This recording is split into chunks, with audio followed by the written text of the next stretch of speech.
How y'all doing tonight? Great. Is that it? Good. I want to hear it. How y'all doing tonight? All right. First, I would like to thank you all for coming out tonight and hearing me bring the message. I know this is not going to be something simple, but I hope that I prepared enough for y'all. Normally, when Pastor always also opens up with a word of prayer. Well, not a word of prayer, I'm sorry, a joke. All right, this is my joke. I mean, I hope it doesn't offend anybody. I hope it's not corny. It's a pirate joke. Back in the 1700s, when there still used to be pirate ships, there still used to be battles, there was this one boat. In the waking early morning hours, the first mate of the captain came into his room. "Captain, we got an enemy boat on the horizon." Captain says, "First mate, bring me my red shirt." All right, he goes to get him a red shirt. Battle begins, boom, boom. Enemy boat goes down.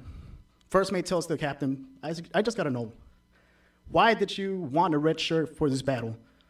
"The reason I wanted a red shirt is in case I got hit by a bullet in battle and I was bleeding. I did not want my men to know that I was bleeding. That way they will continue fighting." Okay, I understand that. Following day, first mate rushes into the captain's room. "Captain, we got 20 enemy boats on the horizon." A small pause.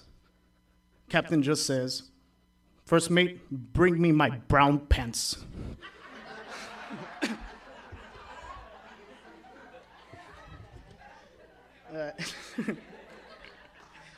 Okay. The purpose of this one joke right now would be how over one day there was a sun change. Talking about sun changes in our lives, we know that we're always going through sun changes in our lives. Daily basis, weekly basis, you know what? Even so many during one day. And today I'm going to talk about how you can deal with those sun changes. And the number one way to do it is through this. No matter what changes you go through, the Bible will always find a way for you to get out of it. In the opening verse, Colton, if you can put up Joshua 1:9. Yes. "Have I not commanded thee? Be strong and of good courage. Be not afraid, neither be thy dismayed, for the Lord thy God is with thee wherever thou goest." Lord, I ask you to be with me while I bring this message of prayer. Thank you for allowing everybody to be here, Father God. And for those that couldn't make it, Father God, I pray that everything is okay. You know all our prayers. You know all our praises. Thank you for everything you have done for us. Amen. Point number one is acknowledging loss. Feel the feelings, express your emotions. In Hebrew 12:1, it states, "Wherever seeing we are also compassed with so great a cloud of witness. Let us lay aside every weight and the sin which doth so easily beset us, and let us run with patience the race that is set before us." This brings me back to an example, I guess, in acknowledging loss. I remember when I was in 11th grade, I lost my dad through a sudden heart failure. Nothing that we were expecting, kind of like one of those things overnight. He passed away next morning. We didn't even know what was going on until I went to school, and I got picked up by my cousin, and he told me what had happened. I went home, and I just didn't know exactly what I was feeling. I wasn't really feeling anything. And over the long run, it ended up tearing me up inside because I just didn't feel anything for it. I guess what I was doing is I was not expressing any emotions. I was not feeling any feelings. And that's what ended up tearing me up inside. And it's not the way to do it. When you hold things inside and you don't express them or you don't show feelings, how can you expect somebody to come and help you? The Lord gave us these emotions so that we can express them and so that it can help us. If He wanted to, He could make us like robots, but we just don't feel anything. But He gave us these emotions.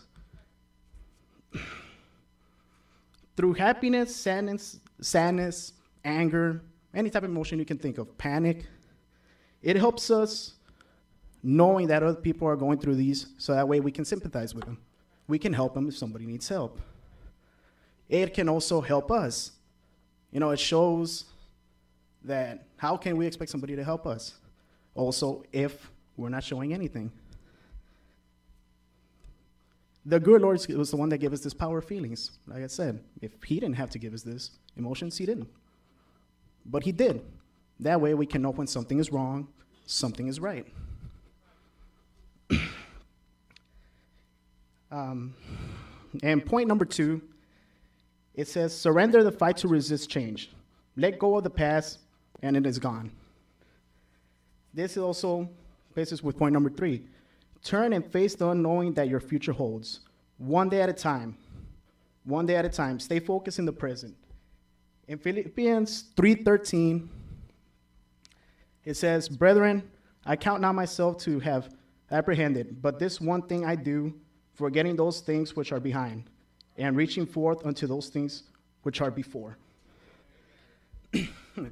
When I was trying to find an example for this, I came up on a story of the Apostle Peter.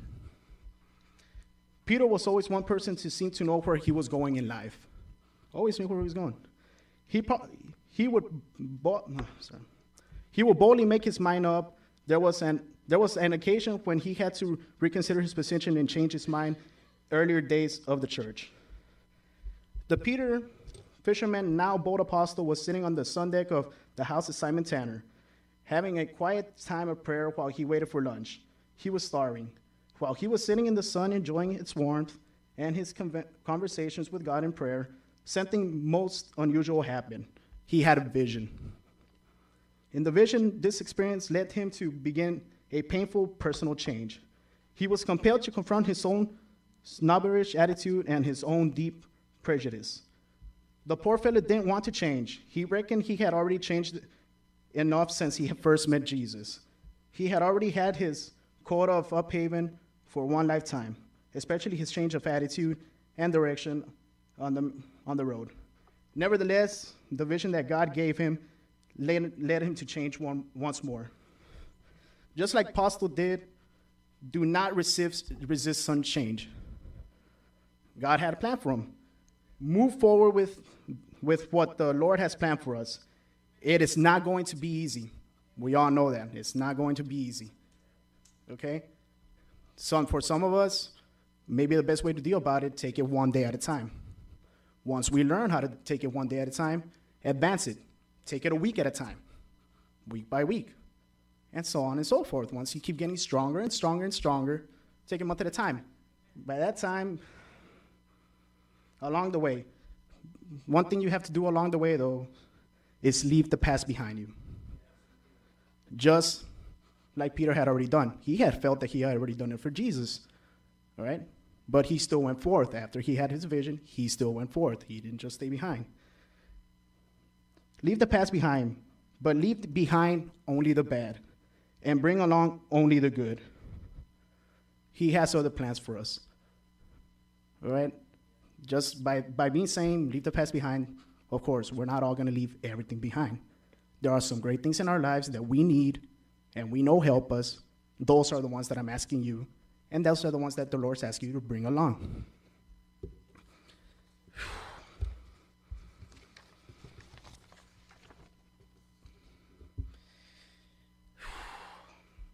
And point 4, strip away your negative beliefs. Things aren't as they first appear. In Matthew 11:28, it says, "Come unto me, all ye that labor and are heavy laden, and I will give you rest." Something that most of you probably knew about me before is that I would come and I would say that I was a manager at HEB. How many of you knew that? Okay, for those that know, you already knew this. Some months ago, however, there are a few selected few that know. Some months ago, after I had some issues with some issues at work with some coworkers, I was transferred out of the HEB that I was at in Mission, and now I am no longer a manager. Therefore, I am a cashier at the HEB right here in FAR. It was a sudden change. It was not something that I saw coming. It was something that happened one day. The next, I was out. I was feeling scared. I was feeling angry. I didn't know why this was happening. I didn't know why this was, it had me down for many months.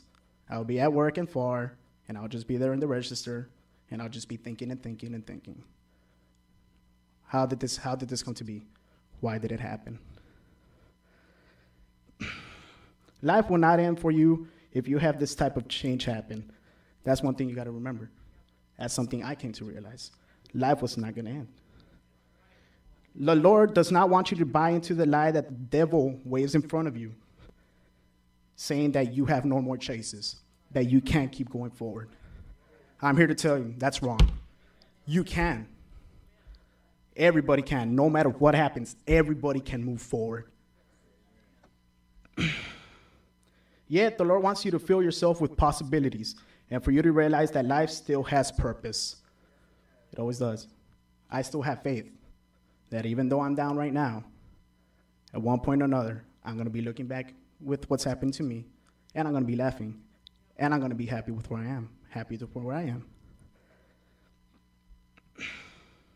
Because one of the things I also came to realize is as I was a manager at HEB, as much as I was led myself to believe that everything was great and it was a great job for me to have at that time, it's not what the Lord had planned for me, which is why I'm going through this that I'm going through right now, and which is why I trust Him. I am no longer mad. I am no longer scared. I am moving forward, and I am awaiting my purpose in life. For step 5, it says, steps out from behind the mask of limitations. Things don't always go as planned. In Romans 8, chapter 8, verse 28, and we know that all things work together for good to them that love God, to them who are called according to His purpose. This led me to a story about the Israelites and how Moses led them through the Red Sea. They were led, after they crossed the Red Sea, they were led to the desert. How strange must it have been for them to go from a place of comfort and power to a place of disappointment and dire need? It's the desert.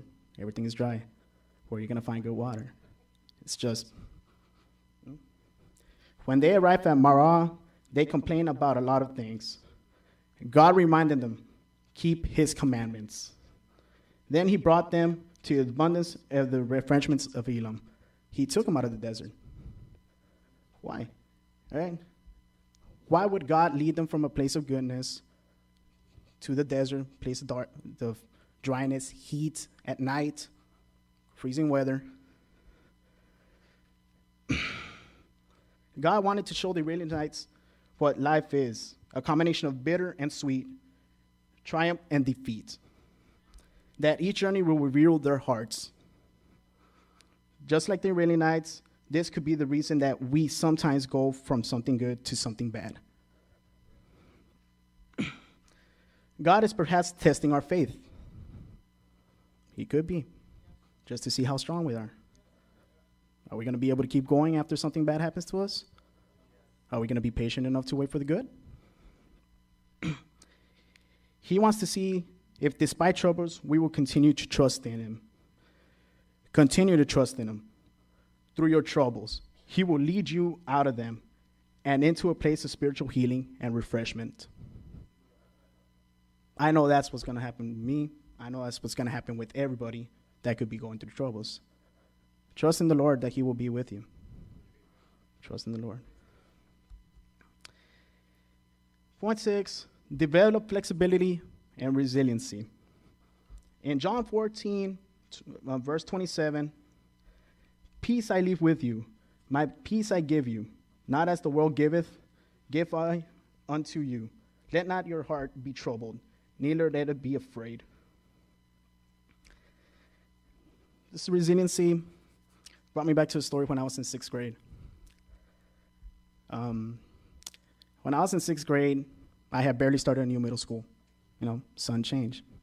You go from being in elementary and grade school, knowing everybody there, you go to a new school, you're left with a whole bunch. You have another half of people that you do not know. That was my sudden change. For those that didn't know me for those students from the other schools that didn't know me in 6th grade,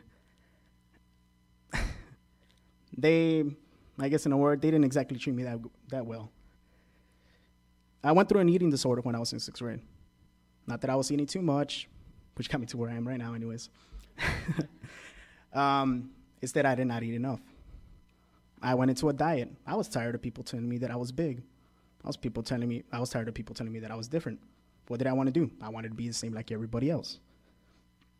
All right? I wanted to be like the world was given instead of what God gave me. Okay? For a while, after I was diagnosed that my body was going through starvation, I was actually transferred to a rehabilitation center down here in McAllen to deal with my problems. On a regular basis, I was always being observated. I made sure that when I went to the bathroom, I didn't throw up, because that's how I would get rid of all my food. I was in a room where I couldn't have anything that was glass because of fear of being suicidal. All right? And I'll admit to you all that when I was going through this, I had thoughts of suicide. You know what? That was in this past. I came to peace with the person that I am, not with the person that other people wanted me to be. Not with persons the world wants me to be. I no longer am bothered by what people are telling me about me being big, or me being different, or me being weird. I'm going to be who I'm going to be. And for those that have come to know me, it's like, once given a chance, I hope to think that I'm not exactly a bad type of guy. All right.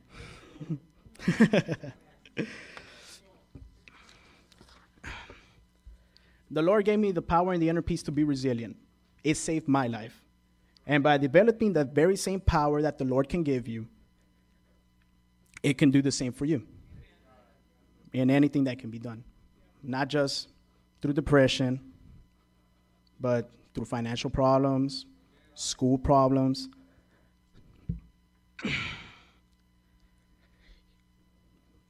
Use that resiliency that God gave you and look for the good and quickly turn a disruptive event into a desirable event. Look for the good in anything that happens. All right, going back to what I was saying earlier, I was no longer a manager. I went back to being a cashier. Right? After a while, I finally found a way to turn that into a good thing. You know what? Because when I was a manager, I would go to night being all, not that I don't want to be one anymore. I do. But at that time, maybe it was just that I wasn't ready. I would go to sleep every night just worrying about work. What's going to happen tomorrow? Am I going to get in trouble tomorrow by my supervisors? Am I going to be able to control any badness that happens at work? And you know what? Now I can. Because I have developed more resiliency towards anything that happens. Use your sense of humor to lessen the blows life gives you and help you regain a positive perspective. Something bad happens, you know what? Find a way to make it happy. All right? Don't let it keep you down. All right? So just for me, it's just going to lead for new whole opportunities. It leads me to some funny stories. So although it's serious, it has led me to some funny stories. You know why? Because that's what I want to make them. I want to make some funny stories. That way, I can become resilient and keep on going. It will not keep me down. It will not keep me down. Our last point comes, discover the treasures in your trials. Open yourself up to new experiences. In James chapter 1, verse 2 says, my brethren, count all joy when you fall into diverse temptations. I was reminded when I read this point and I read this verse, it brought me to how I came about to be at this church. Before I came to this church, it had been years since I had been to a church, since I was in high school. I've already been out of high school for, I don't want to say. I've been out of high school for 7 years already, going on 8. I remember throughout my adolescent years, I would only go to church every once in a great while. But remember in high school, I joined a club in school that called Student with the Testimony, Young Christians. A friend of mine led me to find Jesus. And you know what? I found him. But did I follow him, though, at that time? No, I did not. Why did I not follow him? I'm still thinking that every day of my life at that time. But once I started coming here, through a great friend, Rosie was the one. I used to work with Rosie in HEB. We were hanging out one time. She told me, you know what?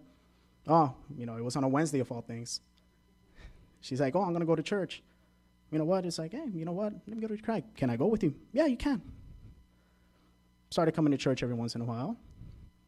A lot more than what I used to, but still not necessarily enough. But then I just started feeling a change in me. Changing right here. The change that I wanted to be here more. The change that I wanted to learn more. The change that I was looking forward to something new every time I was here. And that's what kept me coming back and coming back and coming back. And now every possible chance that I have, I come back. The days that y'all don't see me here is the days that normally I'm at work. Fortunately, my manager's the type that I can't choose my schedule the way I wanted to. If I did, I would be here twice on Sunday, Fridays, every Promise Keepers meeting, every gathering. But still, I still try to be here as much as possible. Any given chance, I am here. And what has it led me to? It has led me to a better peace of heart, better peace of mind. It has led me to meet mentors, people that I look up to, wiser people, new friends, and my best friends. And I'm so grateful for it. Life for me, I am not kidding, has been so much better since I finally started following the Lord. And that's it.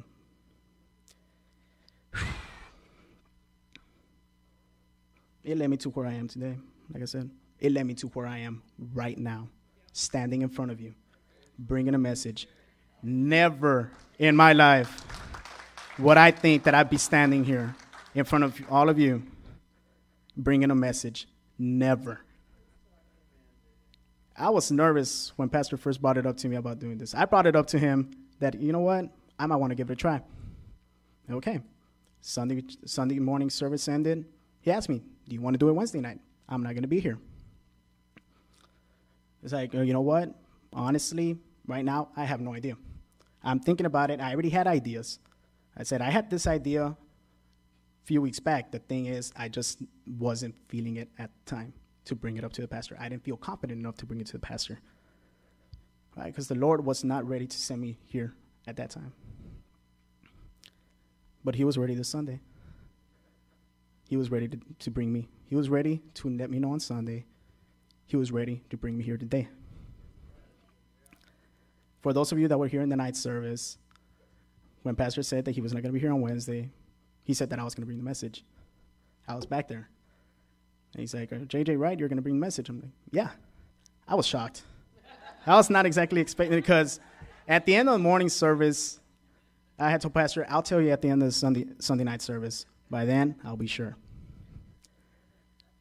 That brought another sudden change. It's not something I was expecting, but it was something that I'm grateful for. All right?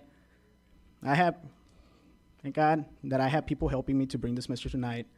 Eric, thank you. And it's just, I said, at first I was real nervous.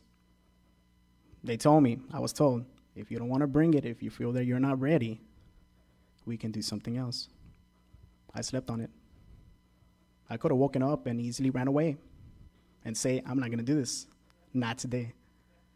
But that's not what I woke up doing. All right? All throughout the day that I was at work today, I was just nervous, but then that nervousness turned into excitement. And even more and more excitement. After I got out of work, I went over to the Gomez's, and I started bringing down this message. And the more I wrote, the more confident I got. Thank you, Sal. Believe that God has a purpose and a plan for your life. Never give up and never lose hope. When you least expect it, wonderful things will happen. Still got about 10 minutes to go, but I don't think I'm going to reach those 10 minutes. I come to the end. I'm going to end by saying this tonight. Don't be scared. Don't ever be scared. For our Lord is always with you. Always. As 2 Timothy chapter 1, verse 7 says, for God hath not given us the spirit of fear, but of power, and of love, and of a sound mind.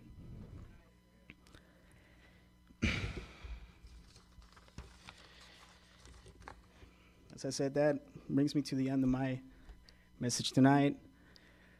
I thank you all for being patient with me. For those, I'm sorry if some of my things were all over the place, but it's something that I'm so proud that I did. And I'm so thankful and so happy that I got to see you all here to hear me bring this message. None of you all had to come. None of you all had to come. As soon as you all heard that it was going to be me, none of you had to come. But you all are here. And I'm so thankful. I'm thankful for the Lord for giving me this opportunity. Thank you.